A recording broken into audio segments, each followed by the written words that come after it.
One of my all-time favorite quotes is from the national treasure, Mr. Rogers, who once famously said, "When I was a boy and I would see scary things in the news, my mother would say to me, 'Look for the helpers. You will always find people who are helping.'"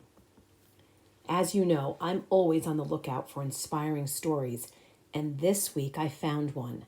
I came face to face with a helper, and it happened at my high school reunion. Stay tuned with me as I share this inspiration with you. This is the Wishing You Well podcast, and I am your host, Maria Patrick. I'm a health coach who specializes in helping people to use food as medicine. Along the way of my practice, I realized that lifestyle choices are as important as the foods we choose to eat. So every week, my podcast offers a prescription for wellness, something that you can choose to incorporate into your life to help you feel better, to get stronger, and to live a happier, healthier, and longer life. Last week, I gathered together with 55 wonderful people whom I grew up with to celebrate the 40th anniversary of our high school graduation. Together, we walked down memory lane. We caught up on the happenings in our lives since we were all last together, which was 10 years ago. And it was a great boost because all night long we kept telling each other how great we all looked. We had a lovely surprise guest at our reunion.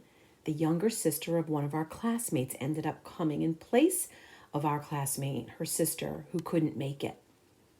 It was a surprise to see Colleen, whose own class, she's 2 years behind us, hasn't had many reunions, and she quickly reprised her role as an honorary member of our graduating class. Colleen is an extremely special woman because she is all sunshine and light, always has the biggest smile on her face. She's always full of funny stories, reminiscing about happy high school memories. She's got tons of positive energy, and she worked the banquet room all night long using her cell phone and her photo-taking skills to gather us all together in various poses and groups to take photos, which she then went and sent around to everyone, texted to us all. And these photos I know we will treasure forever. I was the lucky recipient to be not only part of the photos she was taking, but I was also quite fortunate because I had the opportunity to sit down and have a proper catch-up with Colleen. I didn't get a chance to sit down and speak with everyone. That's always the thoughts you're left with after a reunion. You're so grateful for the people with whom you did get to spend time with and wish there was more time for those that you didn't have a chance to speak with. But boy, was I glad that I had the chance to catch up with Colleen because she has a personal story, a message, and it's full of inspiration, one that we all can benefit from. Colleen happens to be a 2-time cancer survivor. Survivor is not really the proper word for her. She is a thriver. You've already heard me tell you about her effervescent personality, and she's got this contagious zest for life. But here's where her story gets truly inspired. Colleen was given every reason to want to throw herself a pity party. We could all agree that she had reason to do so. Battling cancer is so hard, and she did it twice, and she did so while raising children, which makes it even more challenging. What Colleen had gone through was scary, and like Mr. Rogers, she had looked for the helpers, and there were people whom she relied upon during her healing journey who supported her and uplifted her and cheered her on throughout. Colleen turned her mess into a message, and she remarkably became one of the helpers. You see, Colleen loves soup. She makes a great soup. Her family and friends have always complimented her on the delicious and nourishing soup she has made for them. Soup is one of the things that comforted Colleen as she was healing. So on one particular day, Colleen was moved to make soup, not just one pot or two, lots of soup, gallons and gallons of soup. She posted a message on Facebook and it said, I made soup. Is there anyone out there who could use some to feel better today? Before she knew it, she had a lot of takers, and she packed up the soup she had made and went door to door, delivering her get well soon elixir. Has anyone ever brought hot homemade soup to your door? There is nothing like it. It's called comfort food for a reason. Not only because it's hot and fresh and because it's loaded with vitamins and nutrients, which will bring you comfort and make you feel better, but also it's just so comforting to know that someone thought enough of you to make you something healthy and delicious and take the time to not only make it, but to deliver it to you so that you can soon feel better. What a gift. For Colleen, her homemade soup became the gift that kept on giving.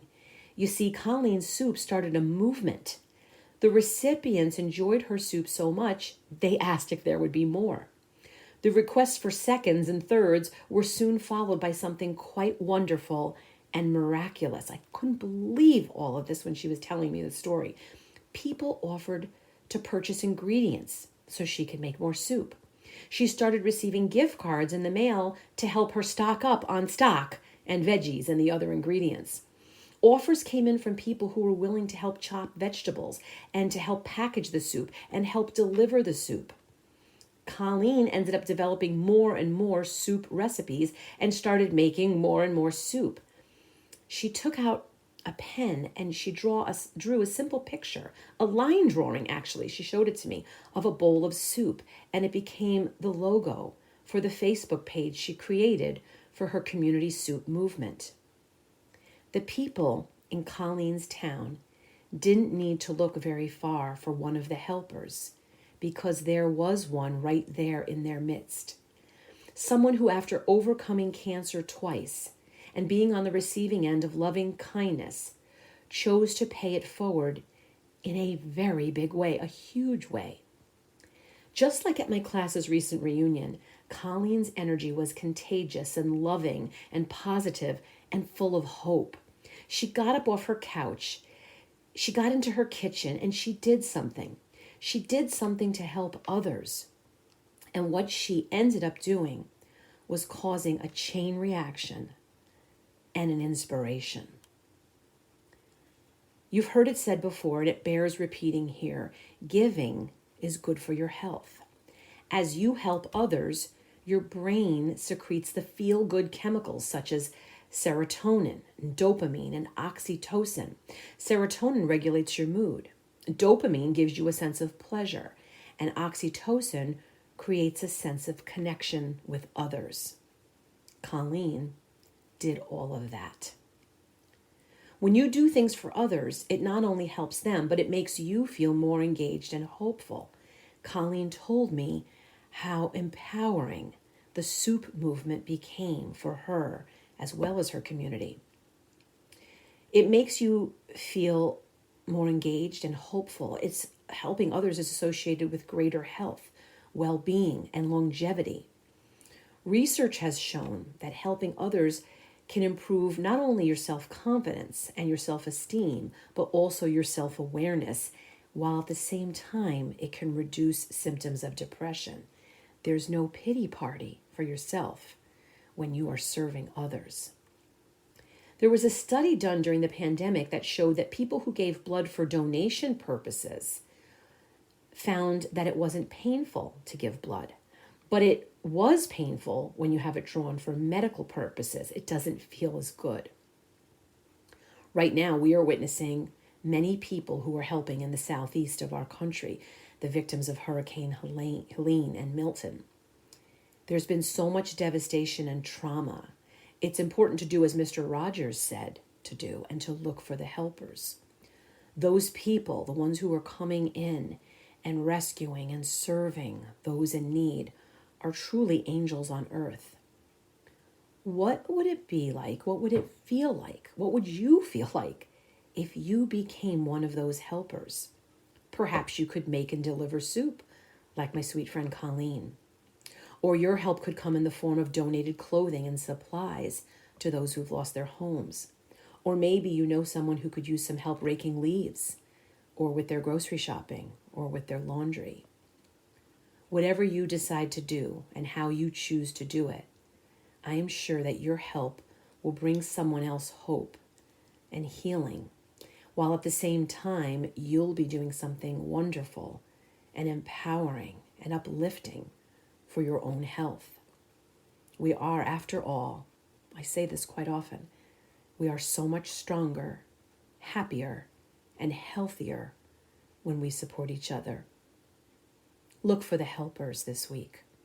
You may just find the inspiration is coming from within.